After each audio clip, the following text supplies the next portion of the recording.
Don't you walk on me.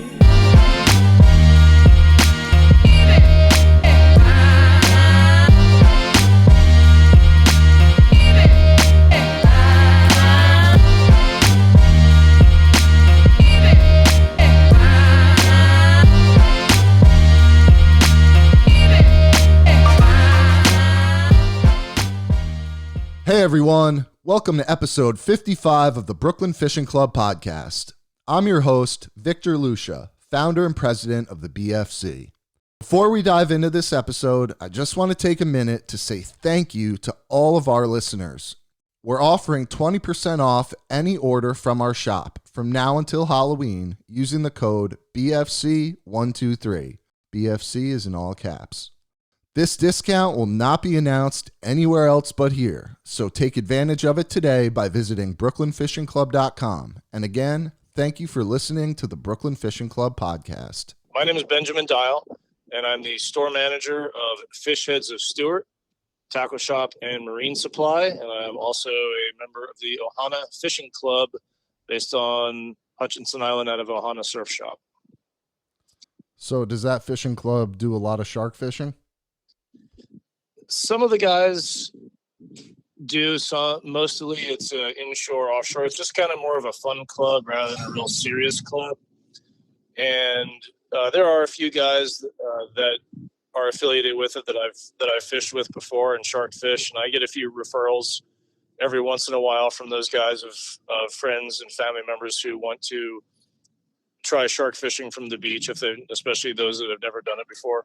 In Florida, you are required to have a shore-based shark fishing permit, which is free of charge as long as you have a fishing license. And it essentially covers all the details of the knowledge that one would need to know to both safely and successfully pursue the species that are here in our local Florida waters, and more specifically those that are on the beach, as well as the equipment requirements and species that are able to be either harvested or released, and how to make sure that those species are successfully put back in the water. I only do catch and release shark fishing. I don't ever kill any of the species. I'm also a volunteer member of the National Marine Fisheries Service, so I do voluntary tag and release shark fishing for all the fish that I catch. I generally tag them with a data tag that the Marine Fisheries Service then uses to research and track the sharks for scientific and conservation purposes. That's really cool. And that was one of the questions I had for you was, what has the data been like that you've gotten back from that tagging program? So the tags are passive tags. They're not a GPS tag or anything else like that. It is a free program to participate in with the Marine Fisheries Service. Essentially, it's a volunteer program. And what happens is when I tag a shark, I insert the tag into the shark, and then I use photographs and measurements and transmit that information via a postcard back to the Marine Fisheries Service, who then logs that data.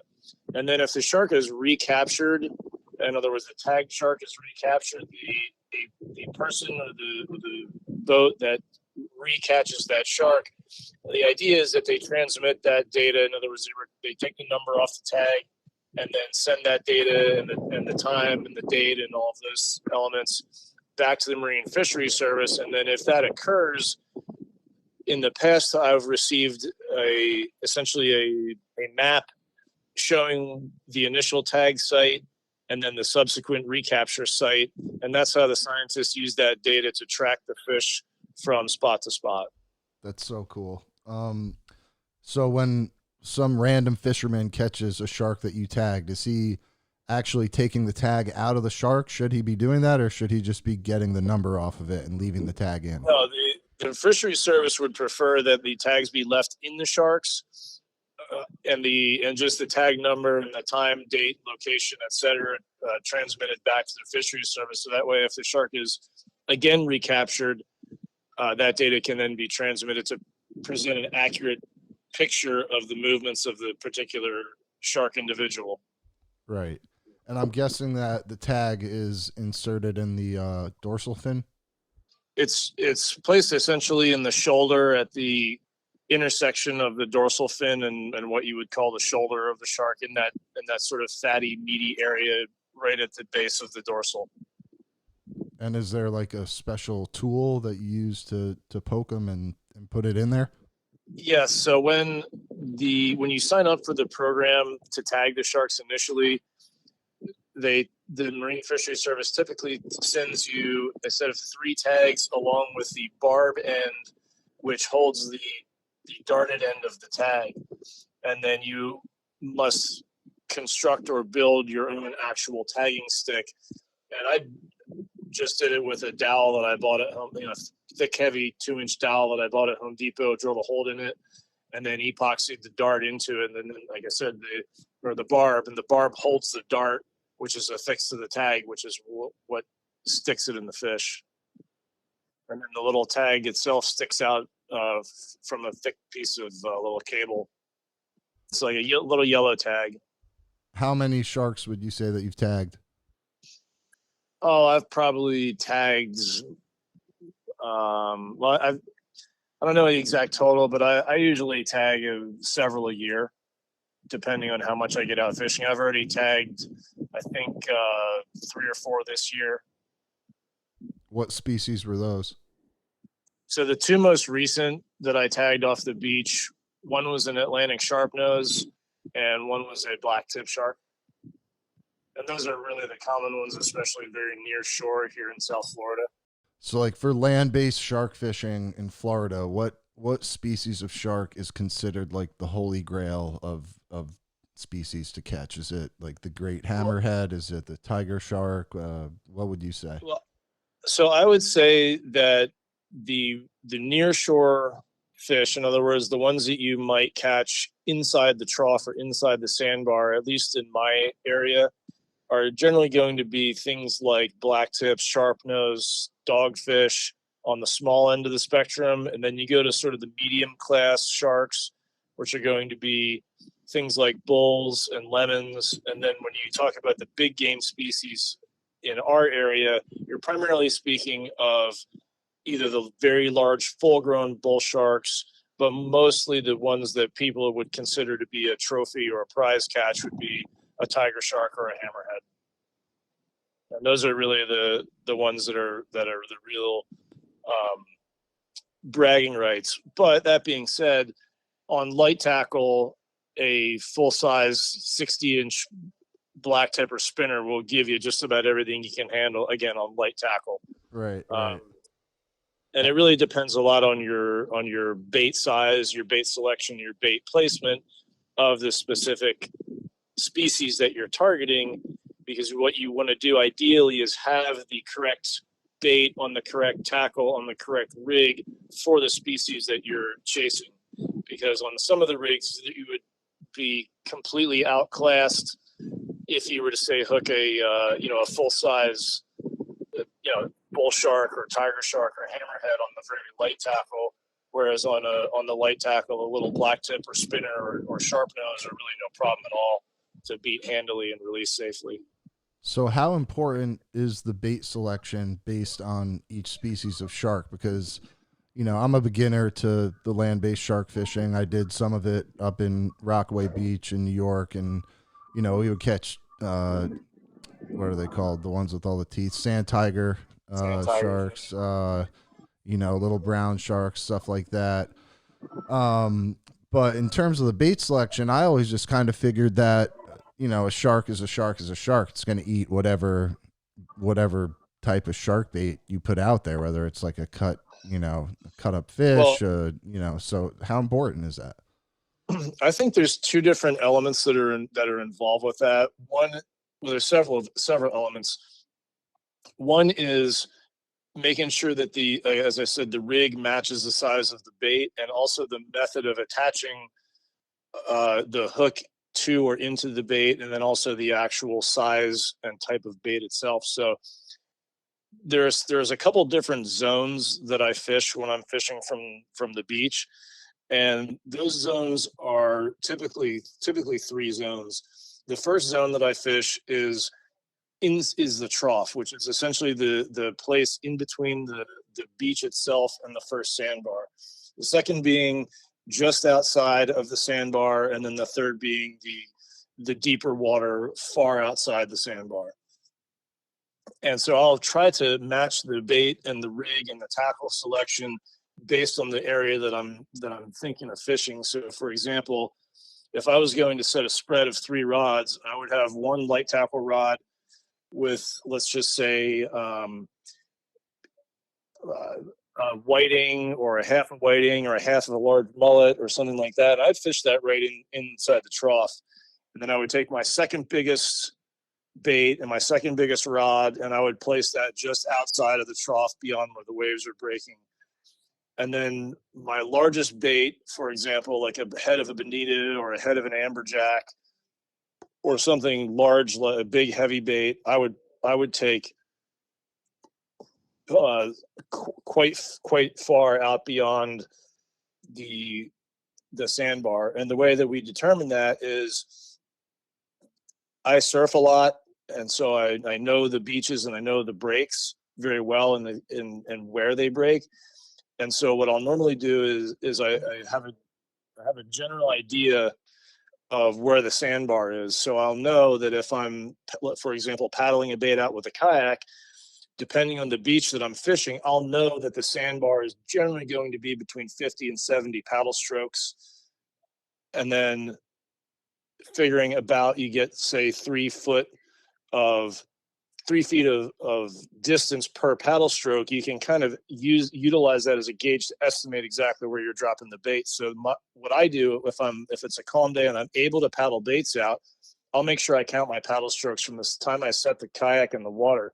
And that's most important, especially if you're doing it at night, because at night you're not going to be able to tell exactly where the sandbar is. You have to know it from experience. And that's the biggest part, is gaining the experience and knowing, okay, here's where I need to be and here's where I need to place my baits. When you're going out on these sessions, are you normally fishing those 3 spots? Are you normally running 3 rigs, or does it depend on the conditions? How does that work? Well, so for shore-based shark fishing and specifically beach-based shark fishing, everything is dependent on condition, because there are certain days when paddling or swimming baits out just isn't feasible whatsoever. And so then what I did was I developed a rig that I could actually cast out there in that trough, in that first surf zone, to still be able to target sharks, in addition to my other rods and reels where I might be fishing for pompano or fishing for whiting or anything else that's out there. But if I have the opportunity and enough help, in other words, having at least 1 or 2 other people with me, then I typically will try to fish between 2 and 4 rigs at a time, which is a lot when you're talking about shark fishing, both due to the size of the fish and the time and the effort that it takes to deploy each and every bait. And more specifically, when I'm looking at fishing the smaller baits, in other words, the ones that I can cast from the beach, what I'll typically use is a 12-foot heavy pen rod with a Fathom casting special, 50-pound braid, and then one of my custom castable shark rigs with about a 4 to 6 ounce Sputnik sinker on a 135-pound piece of coated cable on a 10-aught hook. And again, that'll typically fish like a ladyfish or a mullet or a whiting, and that I can cast out. But when you're talking about the bigger, heavier baits that are physically virtually impossible to cast, you're talking about using an actual big, heavy, conventional saltwater tackle. I fish 8.5 foot custom rods that I built on 30 to 50 wide Avets and Shimanos, and those you have to paddle the baits out. And so when you're talking about paddling those baits out, now you're talking about fishing large bonita chunks or bonita heads. Or so one of the biggest bites I got this season was on an amberjack head, and the amberjack head and chunk of the body that we sent out was probably 10 close to 10 pounds of the bait, and something monstrous ate it. But the point being is the methodology of attaching the hook is completely different. If I'm looking at a ladyfish or a mullet or a whiting that I'm simply casting, I'll typically run that hook through the snout, through the hard top part of the skull, with the hook just poking out of right underneath the chin, through the mouth, and up out the top of the skull.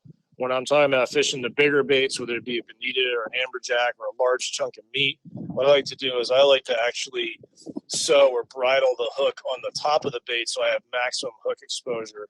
Because what happens when a shark bites, and if you're a sensitive and intuitive angler, every once in a while you'll actually get to feel what the shark does. And if you really are in tune with what your rod and your reel and everything is, and you're really in sync with all of it, you can actually feel the way the shark manipulates the bait through the line and through the rod and the reel.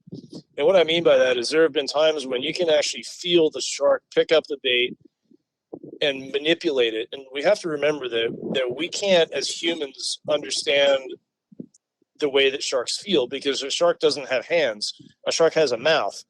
And so where we might pick up and look at a hamburger and decide which way we want to eat it and then spin it in our hands, they do the same thing with a bait, only they have to do it with their face. In other words, their mouth.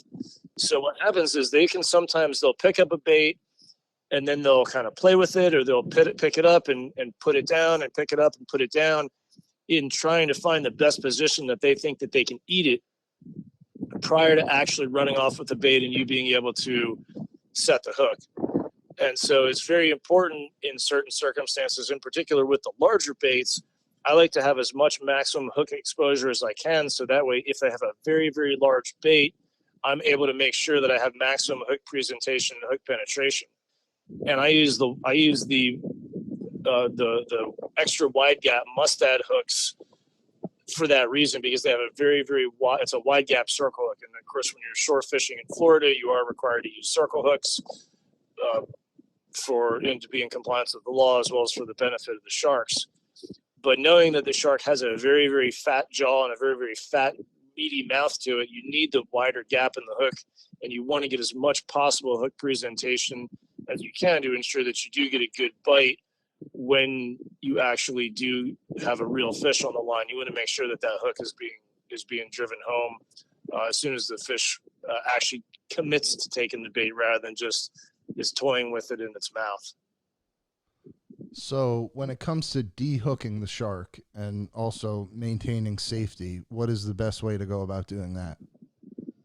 Well, I don't necessarily know the best way, but I can tell you that I am not a person that likes to try and de-hook a shark specifically by hand. I've seen people on the internet and on Instagram and all that, they reach in and they're wrestling that hook out barehanded.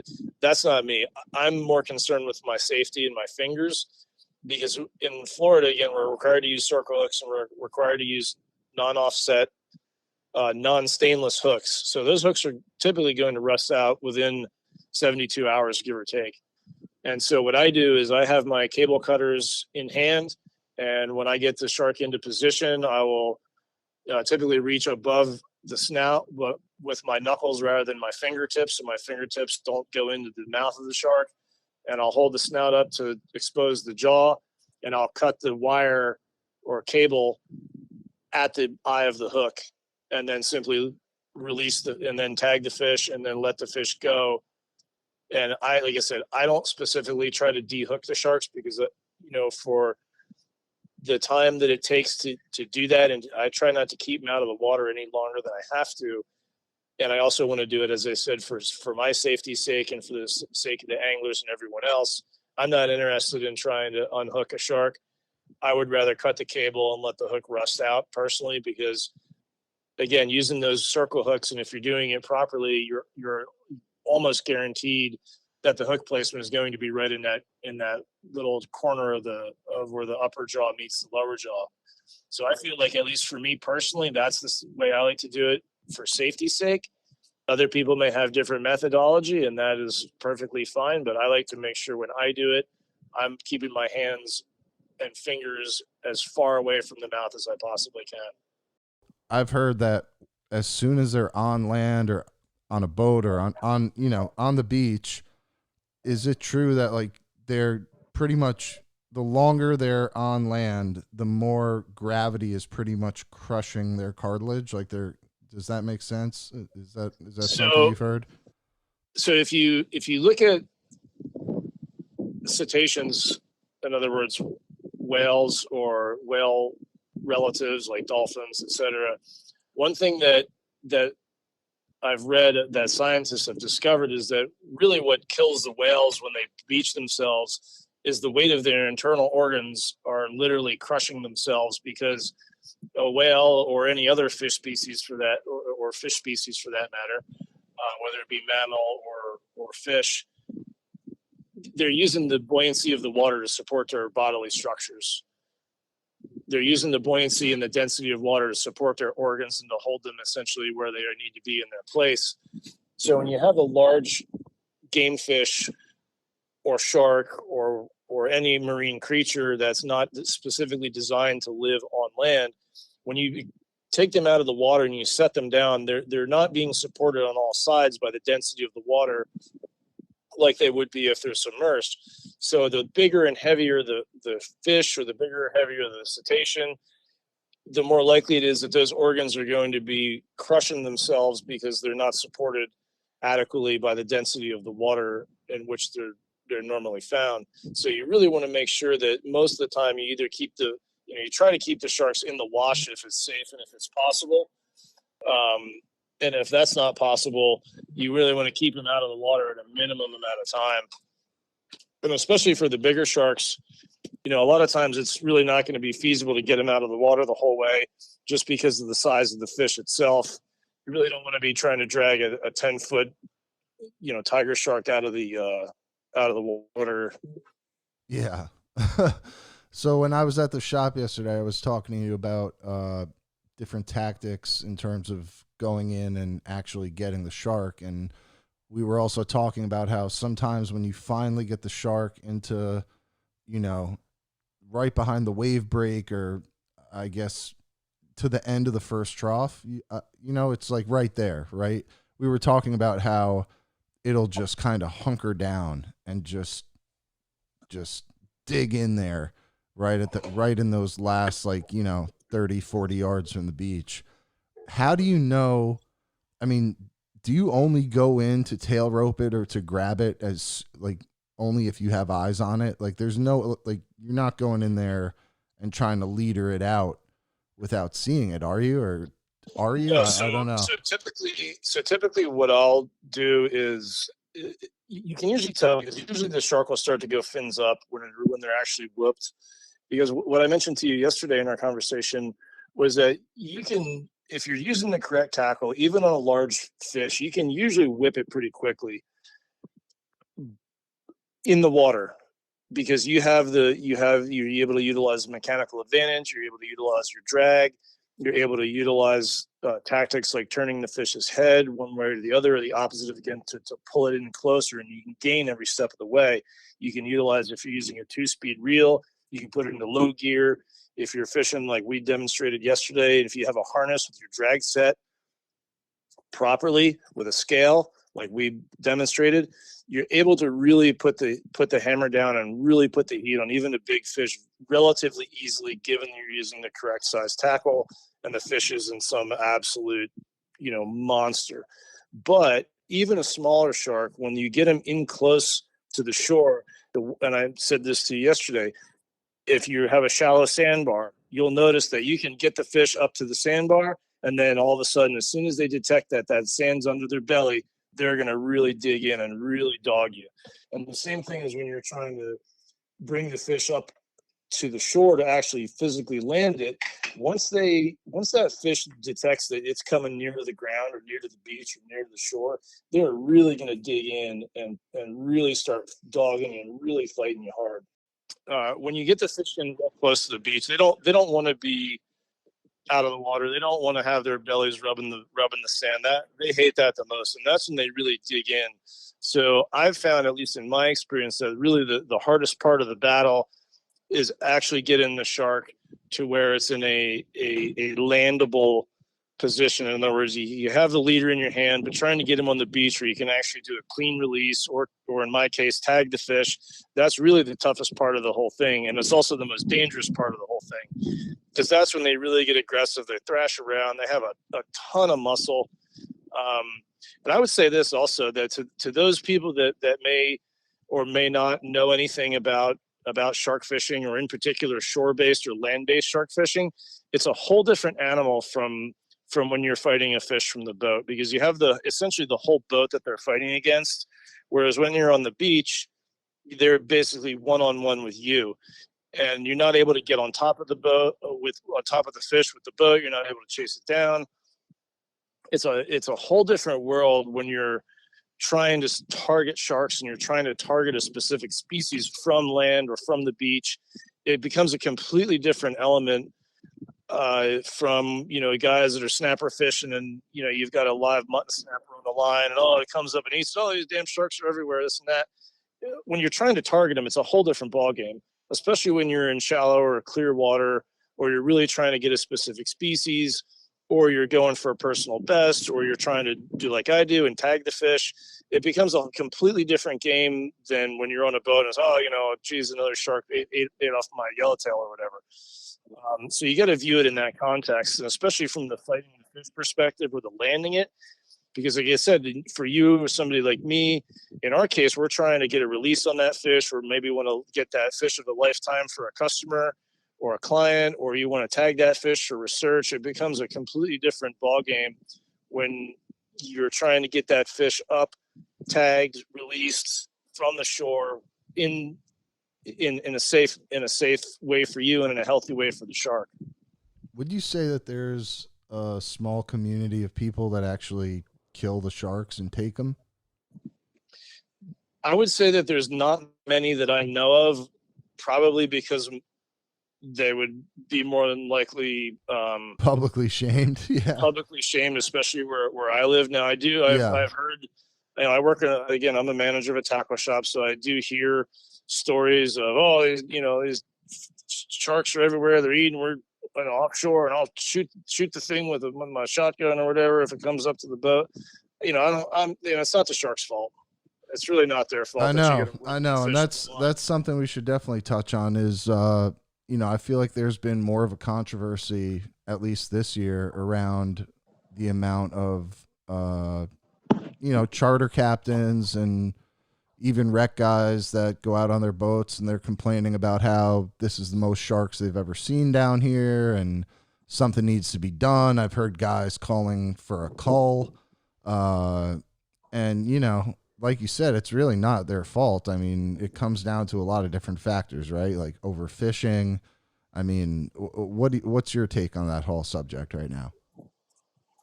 Sharks aren't stupid. They're animals, and I don't think human beings give other species enough credit for their inherent, whether you want to call it intelligence or anything else. I mean, I think most people who are in the fishing community have seen plenty of charter boats come in with pelicans on the back of them, trying to eat the baits that are still in the live well, or a heron will land on the back of a sport fish while the guys are unloading the baits from the live well into the bait pen.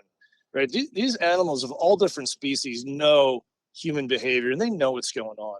So to think that a shark is too stupid to be aware of the sound of a boat noise and a wiggling fish on the line and all those other factors that go into modern day fishing on a boat, the sharks have become accustomed to it, and they know that it's a potential source of a free and easy meal. And that's what every animal wants. They want to expend the least amount of energy for the easiest possible meal, and the sharks are no difference. And then the other thing you have in particular in South Florida and the Bahamas is the shark diving, which a lot of those shark dives that people do, now they're actually training the sharks to come to the boat and to come to humans and to come to the source of bait, whether it be through chumming or otherwise. So there is a lot of factors. And of course, the commercial fishing pressure on all species, the sharks included, it certainly contributes to it, because when the sharks don't have anything left to eat and you have a fish on the line, that's an easy source of protein for them, just like it's a source of protein for you or I. I mean, I've surfed and caught sharks on the same day, both before, during, and after. So That's pretty gnarly, man. The first, here's a little good anecdote for you. So I went to my local beach one day, and I saw a young guy there who incidentally I later became friends with, and he had shark rods out, and I knew it. I saw the kayak. He had 2 rods, 2 baits out, and I went 50, 100 yards north of where he was, and I surfed for about an hour, and I paddled in, and I grabbed a beer for me and a beer for him, and walked over and introduced myself, and we started talking, and one of the rods went off, and it was about a 10-foot tiger shark, and we saw while he was fighting the fish, a second fish was with it. He was by himself. And so I helped. He was fighting the fish. He had the rod and the harness and all that. And he was doing that, and I helped him land the fish. He and I photoed it. We released it. The fish actually already had a tag in it, so we recorded the data, and we released it. I gave him the beer, and he's like, "Oh man, thanks for your help." And literally, as we were having the conversation, the second rod went off. And he says, "Hey man, you want it?" I said, "Yeah, sure." And it was the second tiger, and it was the second tiger shark, and it was another 10-footer. Back to back. We landed those fish. He's like, "Well, I'm done for the day." I was like, "Yeah, I'm pretty good too."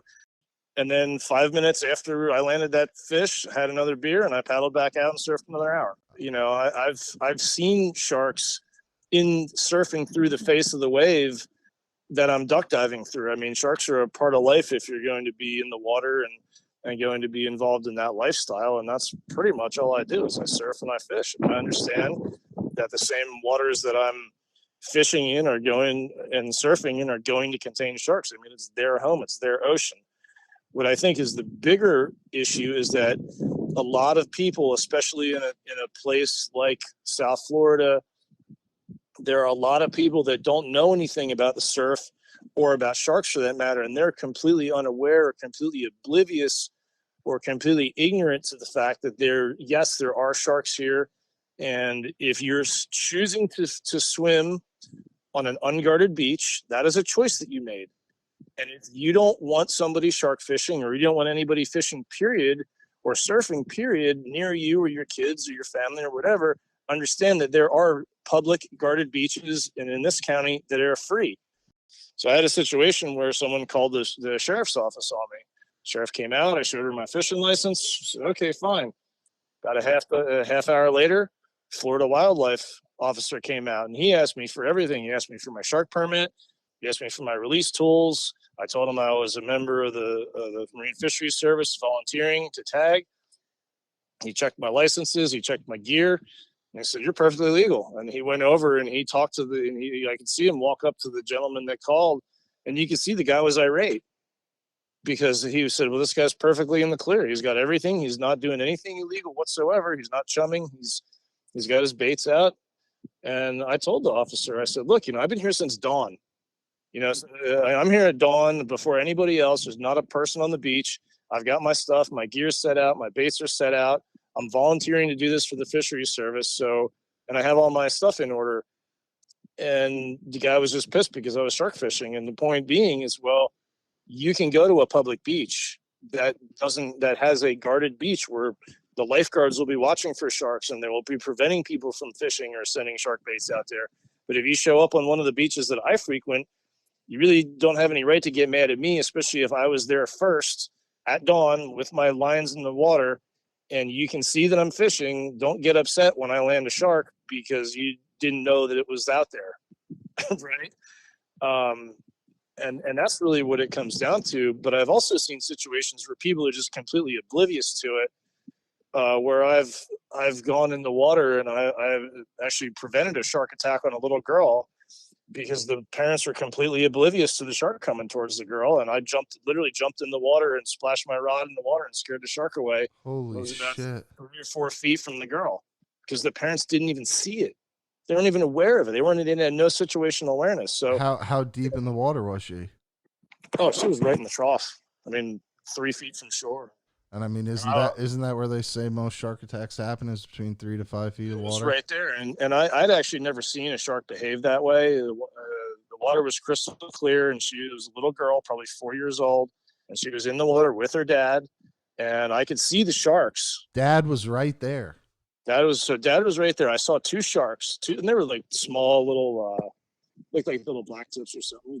So you were just fishing on the beach, kind of keeping an eye, and so I was actually walking the beach with my fly rod, trying to catch snook and tarpon, sight fishing, because it was a real clear day, and I saw the two sharks moving parallel to the beach, and the girl was in the water with her dad, and she started giggling and splashing, and that first shark did, I'm talking, a 90-degree turn and went straight for her.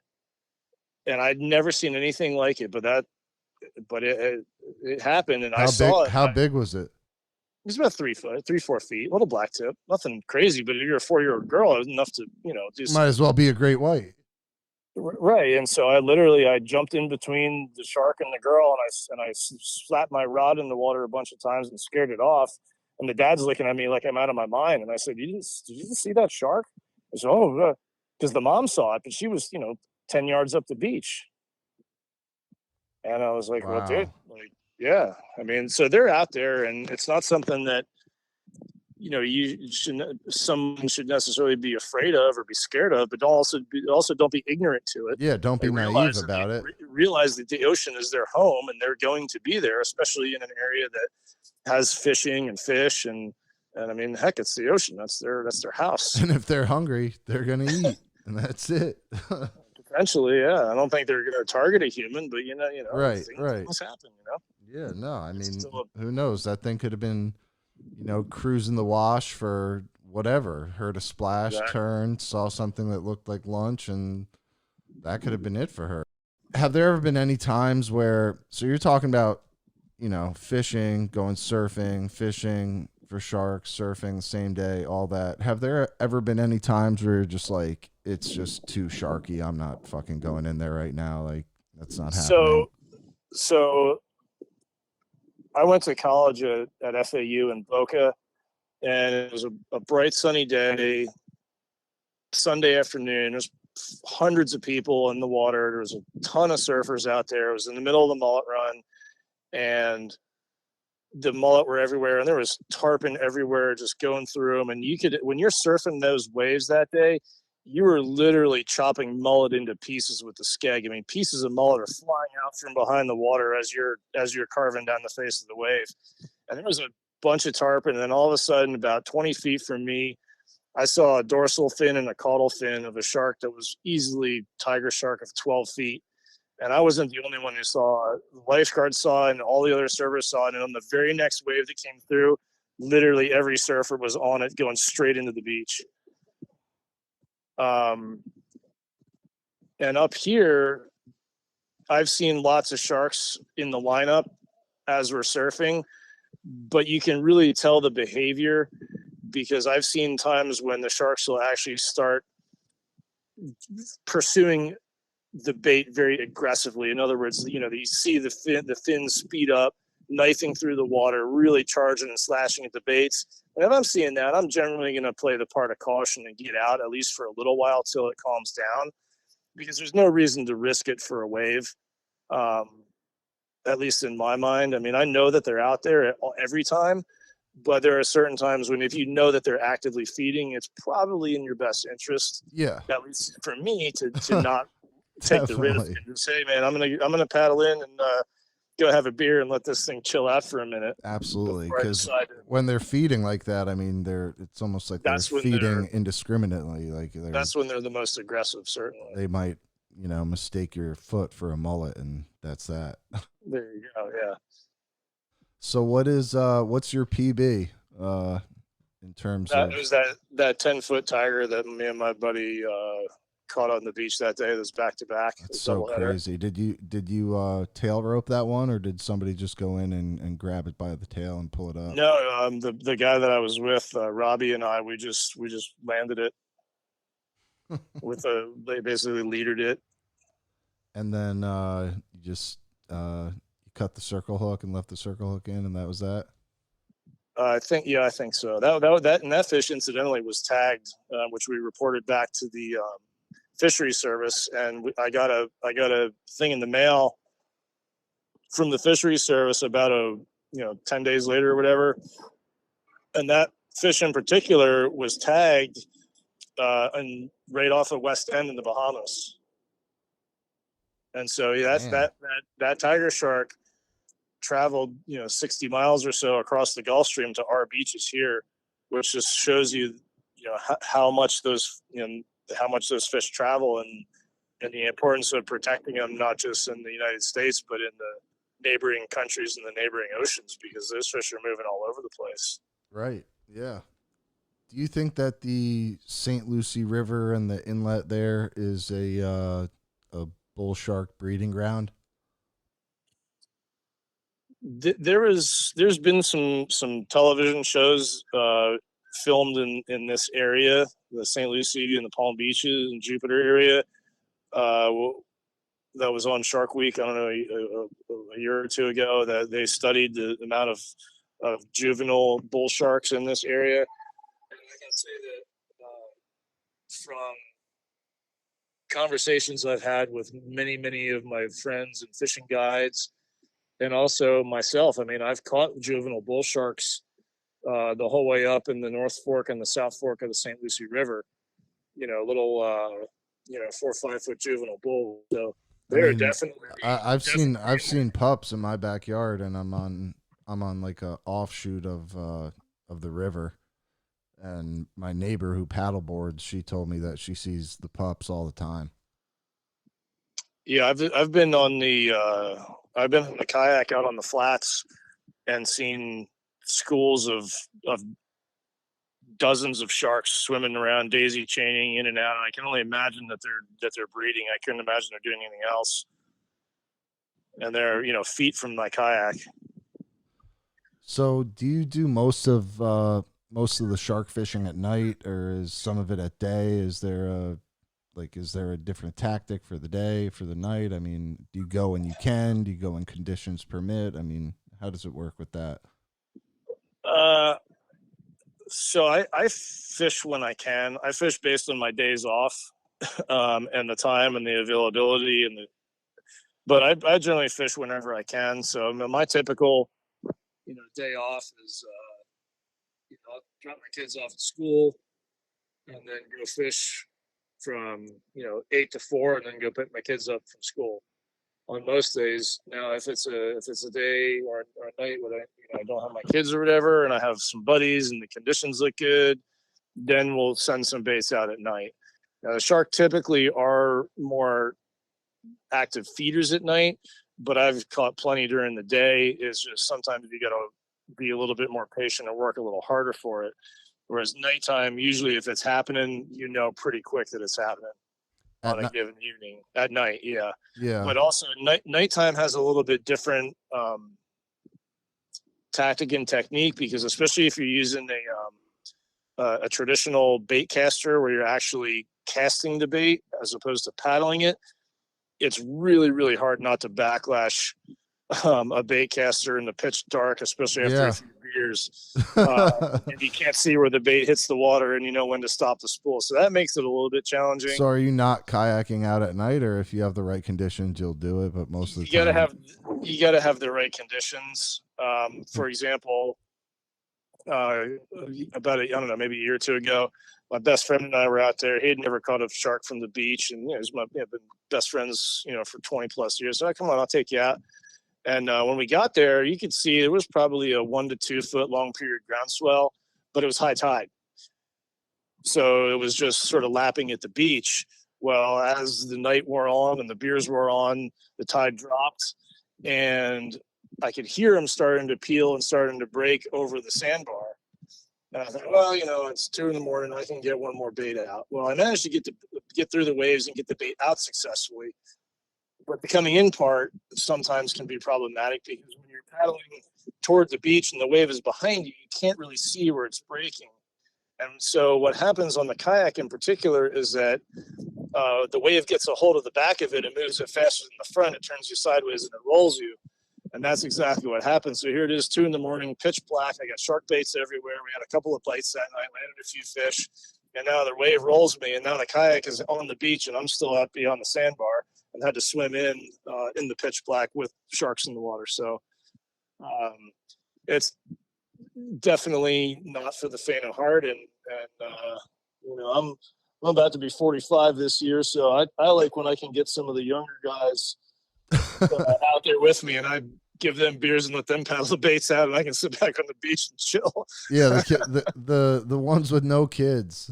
Exactly. The young 21-year-old bucks out Yep. there looking to have some adventure. I let them paddle the Yeah. baits out. Yeah. Looking to earn their stripes. Yeah. When at all possible, let the young bucks paddle the baits out for you. Especially at night. At night, yeah, for sure. But I'll swim. I swim baits out. I'll paddle them out on my surfboard. I'll paddle my kayak. I don't care. Let's talk about that tackle for a moment, and I'll describe to you as clearly as I can the way I typically will set something up, like kind of like the way I set up yours. So if you're talking about targeting the bigger fish, and I'm not talking about something that you can cast from the beach. I'm not talking about your actual casting type. I'm talking about conventional tackle. I'm typically going to fish about a 50 wide conventional lever drag reel, 2-speed at the minimum. I'll typically spool that with 100 to 200 pound braid. For example, your reel, you have 900 yards of 150 pound braid. That should be adequate. And that's top to bottom spooled up. What I'll typically do at the tail end of that is I'll take 12 feet of line, fold it in half, and double it. So now I have a section of about 6 to 8 feet, give or take, of doubled braid, which I'll double with. You can use a bimini knot. You can use a surgeon's loop. You can use a spider hitch. I mean, they're all good knots, especially in braid. You can use any of those knots, but essentially what you're doing is you're creating a doubled line. And then what I'll do is I'll do a doubled loop-to-loop connection between that and a wind-on leader. 25-foot wind-on leader, anywhere from 250 to 400 pounds of 25 feet of that wind-on leader. And that's going to be that doubled line loop-to-loop connection. 25 feet. From the end of that, we're going to put on usually somewhere in the neighborhood of a 500 to 900 pound ball bearing snap swivel that will crimp on using chafe gear or thimbles to prevent wear on the leader. From that, my shark rig itself will typically be anything depending on, again, the rig we're talking about. Let's just say an average size, medium shark rig that you're looking at, large black tips spinners to bull sharks to lemon sharks, kind of your near shore but not giant species. You're typically going to use about a 400 to 600 pound leader setup. So what I'll do is from that snap swivel at the end of the 25-foot wind-on leader, on the other end, I'll make my actual shark rig, and that'll typically be about 10 to 12 feet of shock leader between 300 and 500 pounds. From that, again, chafe gear or thimbles on either end, ball bearing swivel on one end, ball bearing swivel on the other end. So about 12 feet of that.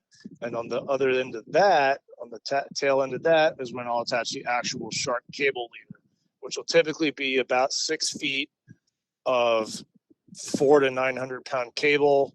You saw how I created the double loops in yours, double loops, double crimps on both ends.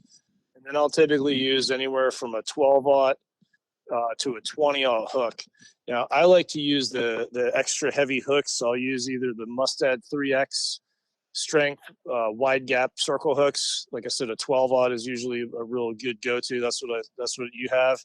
All the way up to like a 12-aught Trocar heavy duty, which is a serious fish hook. It's about the size of a 20-aught Eagle Claw billfish hook. I mean, it's a massive hook, and it's twice as thick as anything else out there. And that's an absolute monster of a hook. I'll heat shrink all the connections for the cable. And so when you think about it, you're starting out, you have, let's say, 6 feet of doubled line, 100 to 150 pound braid. And then you have, again, a 300 to 400 pound, 25-foot section of your wind-on leader, a 12-foot section of 400 to 600 pound shock leader, and then a 6-foot section of 400 to 900 pound cable with a 12-aught to a 20-aught hook. So you're talking close to 40 feet of leader before you even get to the main actual single strand braid that you're fishing on that's essentially the backing of your reel at that point. So you've got, it's not quite a top shot, but you could almost call it a top shot. So when you are spooling up your reel at the tackle shop, you will want to let the guys know, hey, I'm going to be running a 25-foot wind on, so I need to save a little bit of room on the top of the spool, because the last thing you want is to have that wind on getting jammed up in the frame of the spool when you're trying to reel a fish in, especially if you're in the heat of battle, you can't see or it's dark or whatever. You don't want to get that jammed up in there, because that'll break your fish off real quick. And then we talked about setting the drag, and that's one of the most important parts of the whole thing. So for me, for average fishermen, average fishing or any fishing really, I'll set my drag at about 20 to 30% of the maximum breaking strength of the line in almost every circumstance. And the reason being is most people don't have a proper understanding of the drag and of how it actually works. Because when we're talking about setting the drag, like we did yesterday, the first thing that we did is we pointed the rod and the reel directly at the scale and pulled on it at strike to see where the strike setting was. Then we pointed the rod and the reel directly at the scale and then pulled on full drag. That's a true setting of what's actually the drag on the reel itself, nothing else. And so we want that to be at about 25% of the maximum breaking strength of the line, give or take, right? 20 to 30%, but call it 25 to make the math easy. And the reason being is that, say, for example, again, this is just an example, but say, for example, we're using 100-pound line and we set our breaking strength at the reel at 25 pounds. That's a quarter of the breaking strength of the line. Okay, now all of a sudden you have a weight on the end, or you have a lure, you have a big bait, and the fish hits it, right? So now you have the weight of the bait or the weight of the lure or the speed of say you're trolling, the speed of the boat, and then the speed of the fish, and then the amount of line you actually have in the water. All of that is going to add extra drag strength. So you figure, let's just say, for example, to make it easy, we're trolling, right? And we're trolling at a X speed, 5 knots, 7 knots, whatever. And you got your 100-pound line out there set on 25 pounds of drag, where your boat's going 5 knots. So that's going to increase the drag just a little bit, right? You have, let's say, 100 yards of line out. That's going to increase the drag a little bit. So now maybe that 25 pounds of drag that you have at your reel, between the speed of the boat, the weight of the lure, and the drag of the line in the water, now maybe let's say you're up to 30 to 40 pounds of drag because of the weight of all those things combined. And now the fish hits it go in the opposite direction. It's a 50-pound fish, which on the scale, but obviously it's going to be less in the water. But that 50-pound fish hits it at, let's just say, 15 miles an hour, how fast as the fish is swimming. So you add all those factors, and now all of a sudden your drag might be the actual drag on the line itself. In other words, the actual pressure on the line itself might be up to that 50, 75, 80% of the breaking strength of the line. And then you have the fish on, you have him tight, and what if he surges or runs? Now you're up to that 80 to 90% threshold of that 100-pound line. So you can see how quickly in any circumstance of fishing, your drag pressure needs to be set at a threshold which gives you the ability to withstand the surging and the running and the jumping and all the things that the fish may or may not do once he's hooked. And that's why we want to keep that drag pressure set according to a scale. And then for the circumstances that you and I are dealing with in shore-based shark fishing, the other thing is, I mean, you're a fairly solidly built guy. I mean, you're not a little paperweight guy. I mean, you got some stock to you, and so you could feel what 25 pounds of drag was like. I mean, you could have to have. That's a lot of weight to hold. I mean, and you think, 25 pounds of drag. Well, yeah, but when it's pulling against you, that 25 pounds, that's hard for a full-grown man, for most full-grown men to hold in their hands and stay on their feet 25 pounds of drag pressure against you. I mean, that's legit. So you got to make sure when you set that line strength that you account for, okay, well, if I'm at 25 pounds of drag and that's all I can hold standing here, what about if there's 100 yards out there or 300 yards out there, plus a 300-pound fish on the end, plus me trying to dig my heels into the sand at 3 a.m, right? Like that's why I told you yesterday. I said, dude, the only thing that your left hand ought to be doing is guiding the line onto the reel evenly. Your right hand, the only job is cranking. You have the harness. You need a stand-up harness with a gimbal pad, with a rod, with a gimbal butt, and you need a rod that you can clip into the eyes on the reel with your harness hooks for the big fish. Because otherwise, if you're trying to do it arms, most of the time the big fish will absolutely beat you up because they're so powerful and they're so strong. So I like to be able to do all the fighting on the fish itself with my thighs, with my butt, with my lower back, because those are the largest muscle groups that we have, much bigger in your thighs than compared to your arms.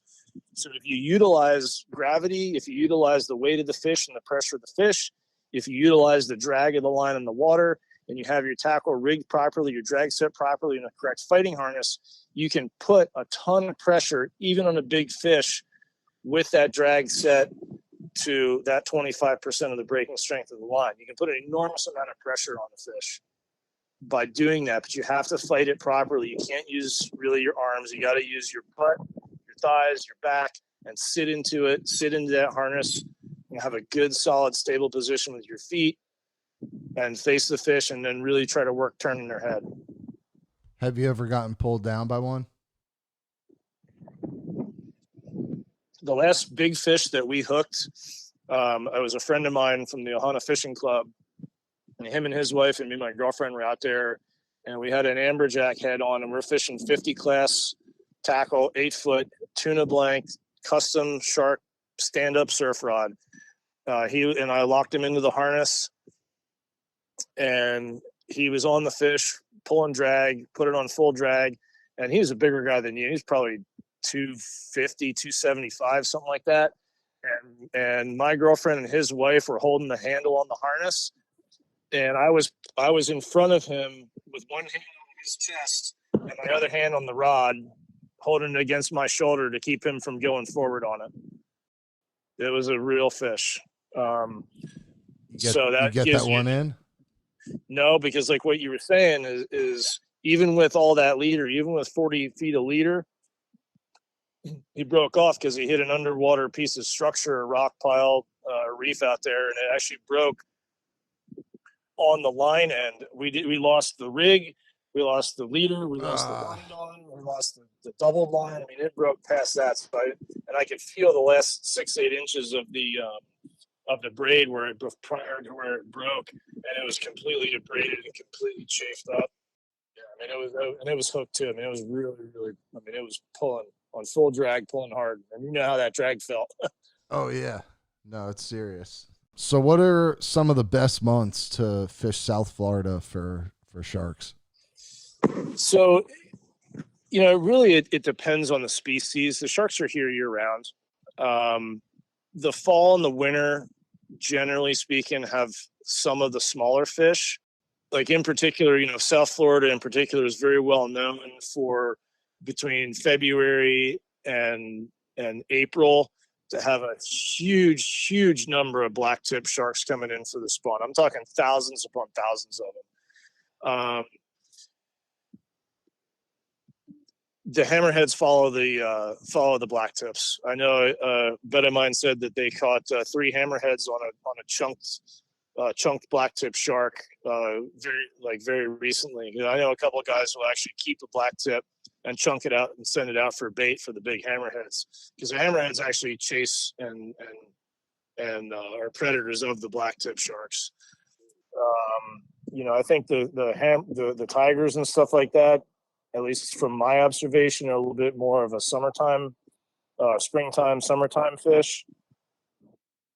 But really, it's and a lot of the stuff like you'll see on the flats in the wintertime. You'll see some of the bulls and some of the lemons be on the flats in the winter inside, and then a lot of times in the summertime you'll see the bulls and the lemons right in the trough. I mean, I'm talking full size, 8-foot lemon sharks in a foot of water right at your feet if the bait's there. Wow. And then when the bait runs come around, whether it be the mullet run, the black tips and the spinners are really thick, on some of the smaller fish. And then, so it's really for me, it's just a year-round pursuit because I fish when I can. I don't fish based on tide or season. I based on, hey, if I'm off and I have the time, I'm going. I'm sending it. Would you say that the bull shark is pound for pound the hardest fighting? I don't, that's a very subjective question because I think that all sharks are extraordinarily strong fish, even the little sharks, especially if you're trying to fish them on light tackle or solo. I mean, those fish are absolutely, I mean, you can see in some of the pictures that I posted on my account, on my Instagram, like you can see some of the rippling of the muscle even through a small shark. I mean, they're absolutely super strong fish, no matter what species. Now, of course, nurse sharks are kind of more like a catfish, like a slug. It's just a lot of weight.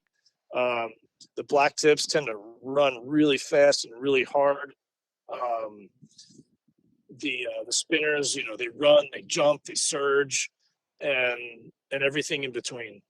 Bull sharks tend to just really, really dog you and be very aggressive in the fight. So they come in kind of all different, shapes and size, and they all have their unique attributes. I mean, I've never caught my bucket list fish or a hammerhead or a white shark. I've never caught either of those, but I certainly would like to give it a go. Do you think that in terms of the amount of time you put in and the amount of sessions you put in, would you say that you lose more fish or catch more?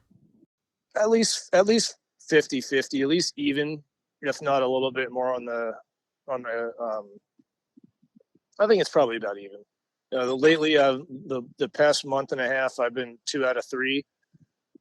Or no, I'm sorry, 3 out of 4. So I think that's pretty good. Yeah.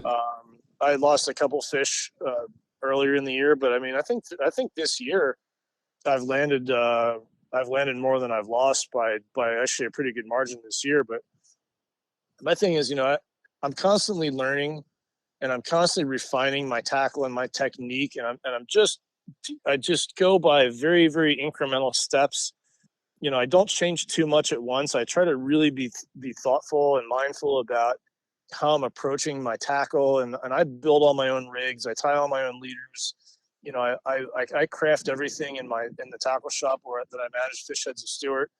I build everything myself. I rig everything myself. So I'm very, very particular about how I like my things made, and I don't let anyone else touch it but me. And so, I'm constantly trying to figure out just how can I improve this even a little bit just to up my percentages, because preparation is the key for all of it. And I hate going out there and feeling like I could have done this more. I should have taken the time to do that, or I could have done this. Where I have the time, I have the ability, I have the tools and the tackle and the shop with all the necessary supplies to create really good quality rigs and good quality products for myself, and then sell them to the customers as well and provide them to my friends and my fishing buddies. So there's really no reason for me personally to try to save time or to skimp out on getting things that I need to be successful, because any of us that are not independently wealthy know our time is very valuable, and the time that we get to fish is incredibly valuable. And especially when you're out there with your wife, your girlfriend, your kids, your buddies, whoever, for me, it's all about them catching the fish. Right. And so I want them to have the best experience possible, and I want them to have the best chance that they have possible. And I don't want to be responsible for, I decided to fish it with a rusty hook or not change my line because I was lazy or because I was cheap. I don't have the time or the spare time to go out there and just waste it, using inferior quality tackle, using inferior quality gear, using inferior quality or old worn out rigs or rusted hooks or any of that. So I build my stuff to the way that I feel like is going to give me the best chance of success. And then that's also what I sell to my customers when they come into Fish Heads of Stewart, is I want to make sure that they come in and they get the quality tackle that they're going to use, whether they're catching a Goliath or catching a bull shark or even a black tip or a sharp nose or something like that. luck is when preparation meets opportunity, and Correct. it's so true. It's cliche, but it's so true. And I mean, you could get that perfect opportunity, and I don't know, maybe you had a few too many beers that day and you decided to not, you know, re-rig the leader, even though there was only a couple chafes in it. And then next thing you know, you just lost a 50-pound tarpon that you've been You chasing get for the 3 fish of a weeks. lifetime picks it up, Yeah. and then you're sitting there kicking yourself the rest of your life The over it. rest of your life, not even the rest of the day, the rest of your fucking life. So, yeah, man, attention to detail. I love it. And, And certainly, yeah, certainly there's cases where, you're still going to lose fish, even if you have, it's fishing. There's no guarantees. And even if you have everything correct, like I said, with that monster we hooked earlier this year, we did everything right, but the fish went around some piece of underwater structure. And, that, think about it. I mean, all said and done, my rigs, the way I build them, they're not cheap. I mean, you're talking about a wind on leader, a bunch of braided line, a very, very labor and I don't say labor intensive, but a very, well thought out and well crafted hand built shark rig designed specifically with all the right knots, all the right leaders, with chafe gear and heat shrink tubing and the big gnarly hooks and the whole bit. I mean, if you have a light on it fishing at night, like a strobe light, you're talking about a $50 to $60 investment in one send of one bait. So you really, don't want to waste that thing in thinking that you're going to lose it or break it off, because it's not a throwaway rig. I mean, the rigs that I build, and the one that you have, and the ones that I build for myself, no, it's like and a the ones tank that I of sell to my gas. customer, It's like, it's it's not cheap, you're, man. you're really putting a lot of time and money into it. And I mean, I built my own custom shark rods for the purpose, exactly how I wanted them into my specs. I'm fishing good quality tackle, good quality reel, line. I mean, it's a very substantial uh, investment, but it's also a hell of a lot cheaper than buying a boat. So there's that, Exactly. Exactly. which is why I like it. Do you use a special type of sand spike, or how are you setting that up? I like to have my rods, if I'm fishing strictly for sharks, I'll have typically set my lines in either ascending or descending order of the current and how shallow or how deep that I want them. So in other words, I'll have them staggered. I'll have, let's just say, for example, there's let's just call it neutral wind, neutral current. So I'll set my biggest bait out the farthest on one side of the spread, and then inside of that, I'll set my middle, and then on the other side of that, I'll have my inside rods. So it'll be short, medium, long in that order, in order of where I want the baits out in the spread.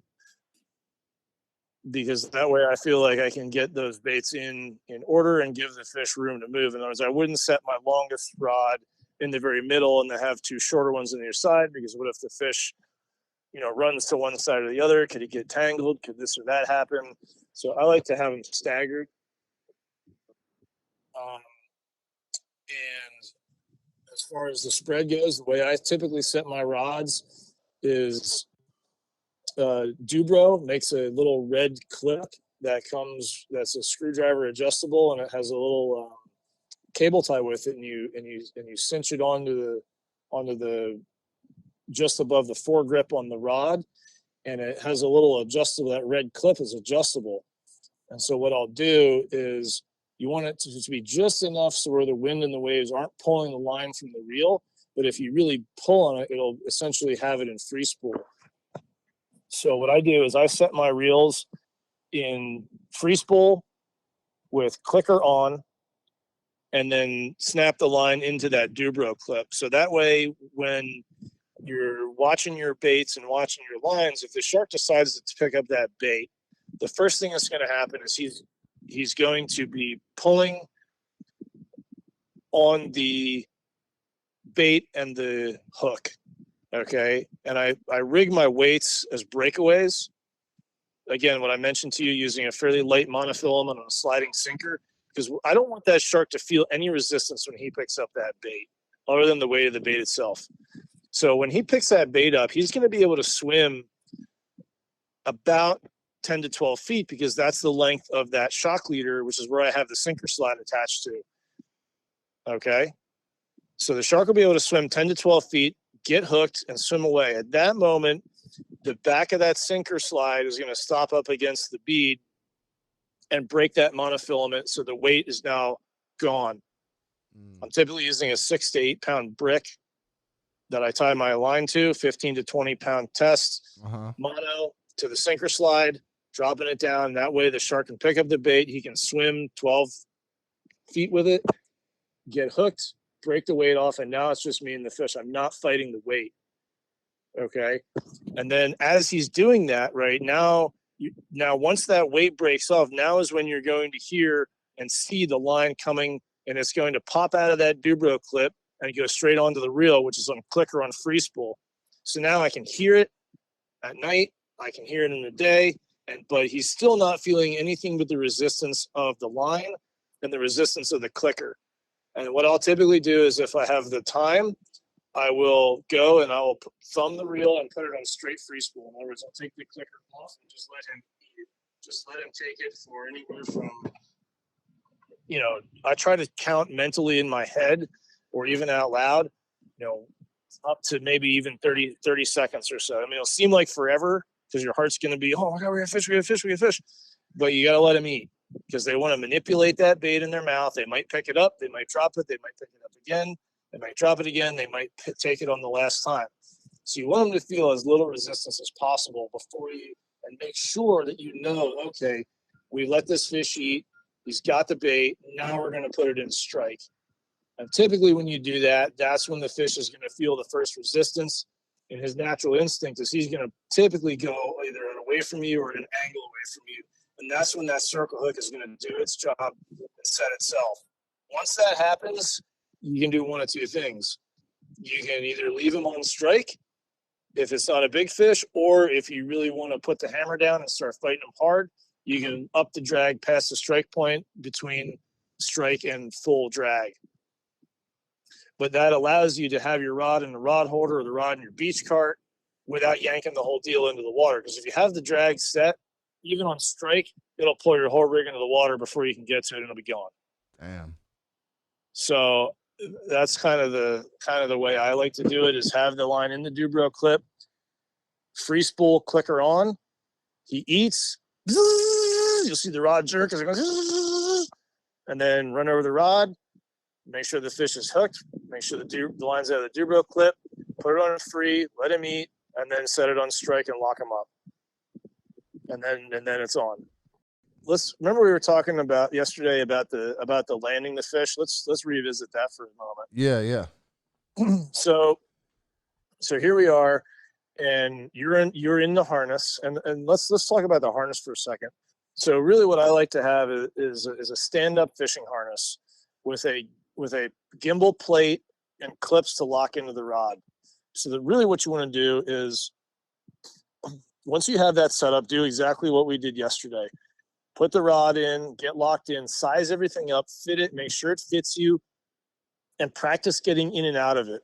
You want it to be able to be put on in a second, because you're going to be freaking out. Everybody's going to be freaking out. There's going to be a fish on. Oh, shit. Let the drag's be going. Let's make sure we get hooked up.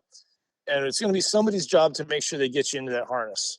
So the whole team should be practicing.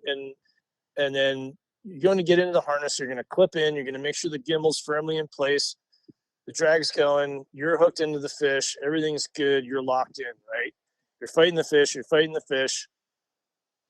And we get to the point. Now, another note on fighting the fish is when you're fighting a big fish, whether it be a big tarpon, 100 plus class tarpon, or a shark, the idea is that you want to try to be either taking line or giving line. You don't really want to be static if at all possible. Another thing you can do to make it is try to turn the fish's head in the opposite direction that it's swimming, because it'll do two things. It'll gain you line, and it'll also tire the fish out, because constantly making it turn that head is going to allow you to gain line on it faster than if you were just trying to pull tug of war with it. So that's one thing. So you feel which direction the fish is moving and pull in the opposite direction, because that's going to cause it to expend more energy fighting against it. Whereas if you're pulling with the fish, he's going to be able to conserve energy. So you really want to try to turn the fish's head at any moment, and that'll also enable you to gain a significant amount of line on each turn, because each turn he makes, you'll be able to put the reel down and crank. So once he gets to within range, right? So now we're talking, you're into the fish. You've essentially got the fish fairly well spent, fairly well close to the beach. Now, what I mentioned to you yesterday is as you're reeling, as the angler, you should be able to feel when that double line comes in with the knot with your thumb of your left hand. And at that moment, you'll also be able to see several feet away from that, the Dacron end of the wind-on, where the wind-on loop-to-loop connection is attached, because it's bright neon, usually yellow or orange. And so me, as the assistant or the leader man, I will be watching for that, and you as the angler will be watching for that. And then we know once that wind-on, because I'm going to be watching the surf while you're fighting the fish, and I'm going to see that wind-on come up. That's when I know I need to have my leadering gloves. I need to have my release tool, whether it be a de-hooker or a cable cutter. And I also need to have my tagging stick already barbed, already ready to go with the dart in it.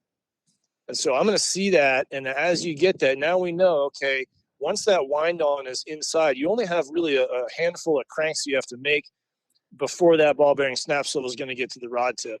And obviously we don't want to reel that into the rod tip because we want to break the line. And we also want to back the drag off a little bit in case that fish surges, because that fish is going to surge and he's going to make a few extra runs while we're right at the trough, right at the shoreline, because he's not going to like being beached.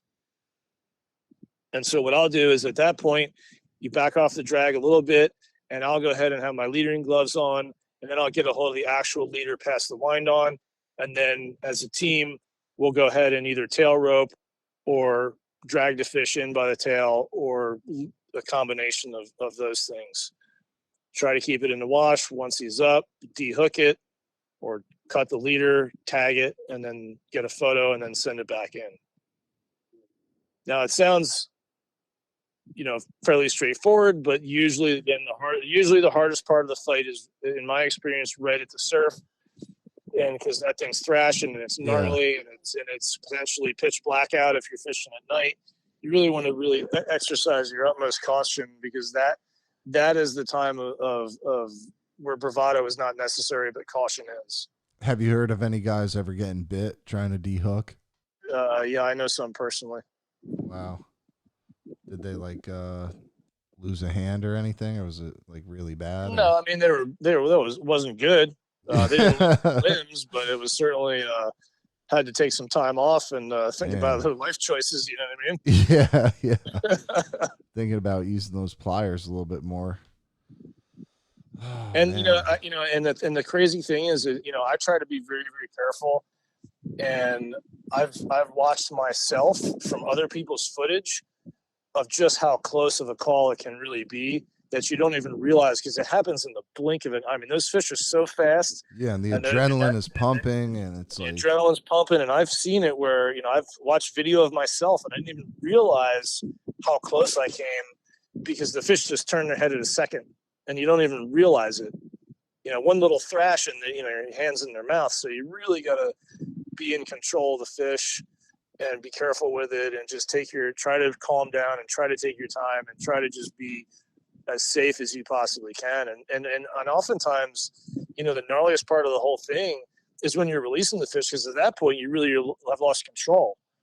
Right. Especially in the wash, and if you're by yourself, and and the smaller fish are in some ways more difficult to control, because they're so whippy and so thrashing around. They could turn on a dime and get you. Yeah, I mean, I let one go about a week and a half ago, where I was in the wash and the surf came, and I let him loose. And I couldn't see the thing. I'm doing the dance in the water, trying to keep my feet out because I didn't see where the fish was. And then I see him swim out. All right, okay, I'm all right. But man, it was a little hairy for a second there. How much time do you spend reviving some of these things, or is it just get them back in and they'll kick off? You try to really make the fight as short as you can, but you also want it to be tired enough that he's going to acquiesce to your tagging and your releasing and stuff. So it's really a balance. And then of course the size of the fish and how long you fought it. But I mean, sharks are very, very tough and very resilient creatures. I mean, I wouldn't want to keep them out of the water any longer than I had to.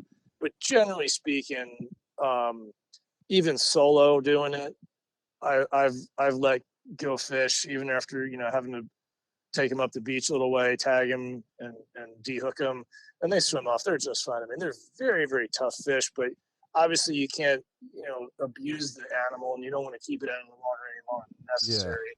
Yeah. Especially if you're trying to do what I do, which is tag the fish and release it healthy, and do it in the name of conservation and science. You really want to make an effort to make sure that fish is in and out as efficiently and safely as possible for both you and the fish. In reality, there aren't that many of us that really are dedicated to doing it. And there's not that many guys who know how to do it. There's not many guys who know how to do it safely. And there's not many guys who have the correct tackle to do it from the beach. Right.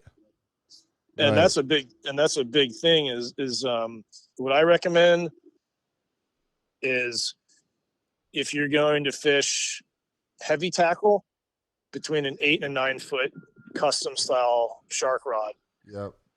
Because either there's not a lot of people, at least personally, at least in this area that I know, that build a beach or land-based shark fishing specific rod. I built my own. And let me tell you a little bit about my setups just to give your listeners a little bit better idea. So my heavy rod is a number 2 ferrule AFCO long butt, straight butt, with a full length tuna class blank on the end of it. So what I did was I took an 80 pound to 100 pound tuna blank that was 6.5 feet long, and then built the entire blank into the rod with the guides. And then I put an AFCO ferrule on the end of it, and then I screwed that into the AFCO butt.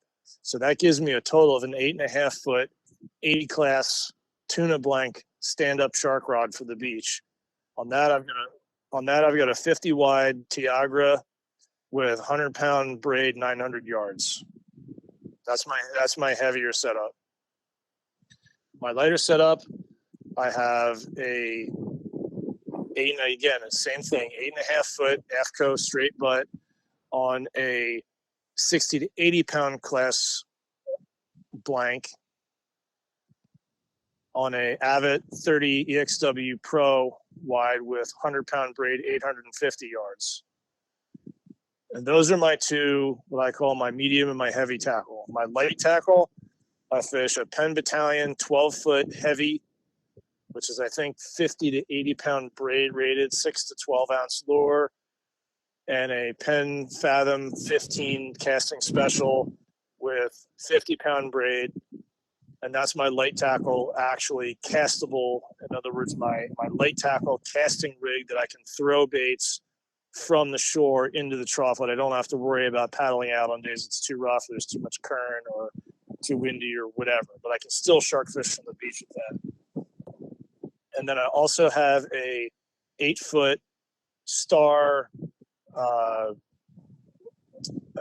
It's the 35 DLX. It's the 8 foot heavy action with the ring guides on it, and I fished that on an accurate Star Drag Turn 500 with 80 pound braid straight up. I think it holds about, I don't have my notes in front of me, but that's 500 to 600 yards.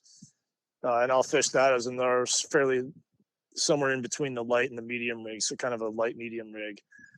Those are my 4. And then I also have a 6 foot custom shark rod that I built for my kids because they're small, and I actually modeled that on a Crowder rod, a Crowder offshore kids rod, because I measured the length of the from the butt and the gimbal up to the reel seat, and it's about half the length, so those little short arms for little kids can reach the reel. And on that one, I used a 50 pound blank with a just gimbal straight up 6 foot rod, and I used a 10 fathom level line, so the kids don't have to worry about winding the line. They can just automatic level wind, and that's their shark rod for my two boys. So we each have, so we each have our little custom setups. But what the important part is not exactly what you have. It's knowing how to utilize it. But I like to have something that I can shark fish in basically any condition, because there's a lot of times when, I'm on the East Coast of South Florida, there are many, many days where it's not feasible, it's not reasonable, and it's not safe to be able to try and paddle baits out. You just can't do it every time that you're out there. As often as I fish, there's we have incredible wind this week. It's blowing 25 out of the east. You're not paddling a bait out there. You have to be Superman, and your bait wouldn't hold anyway, even with 12 pounds of weight. It's just too big, too rough. But even on days where it's not crazy like it is now, there are not days when you can always paddle baits out. It's just not feasible, or swim them out, or surf them out, or however you want to do it. You just can't get them out. There are days that I've found that I can still shark fish, I can still tag fish, I can still safely catch and release sharks from the beach, from land, by just casting from the shore. And that is in some ways even more rewarding, doing it on light tackle, because it's just so much fun to just lob a giant bait out there with a big Sputnik on it, and then sit back, crack a beer, and just wait for the fish to start eating. I mean, that's a fun day. And I also, that setup, I'll do typically 2 shark rods, 2 12-foot rods at a time with shark rigs. Then I'll do 3 pompano rods in the middle, so I can catch anything from whiting and croakers to black drum to pompano to permit. I mean, all kinds of stuff on the pompano rigs and the light tackle rigs, bluefish, jacks, ladyfish, you name it. And then keep my light tackle rigs on the outside. That way I can fish 5 rods in a spread by myself, and hopefully not be, more than 3 go off at a time, right? Yeah, hopefully not get overwhelmed. Yeah. And and then speaking of which, I think that makes an interesting side for your listeners, is that what I like to do is I like to position them that way, because I have my 2 shark rods on the very, very far outside of my spread in the light tackle setup, because that is still, as I mentioned, they're going to be the farthest out, and that's going to allow the shark to run and hopefully not cross too many lines. And then I'll have my pompano rigs, my surf rigs on the middle.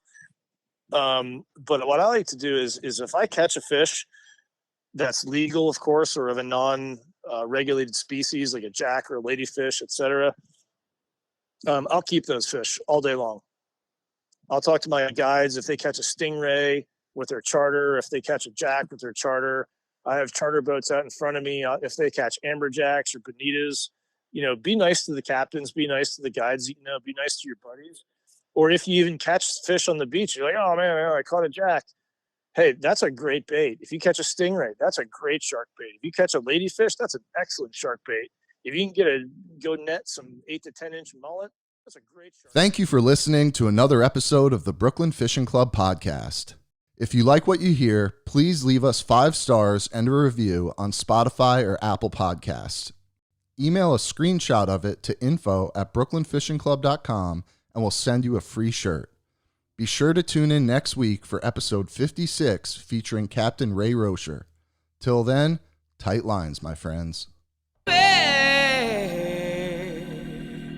Don't you walk on me.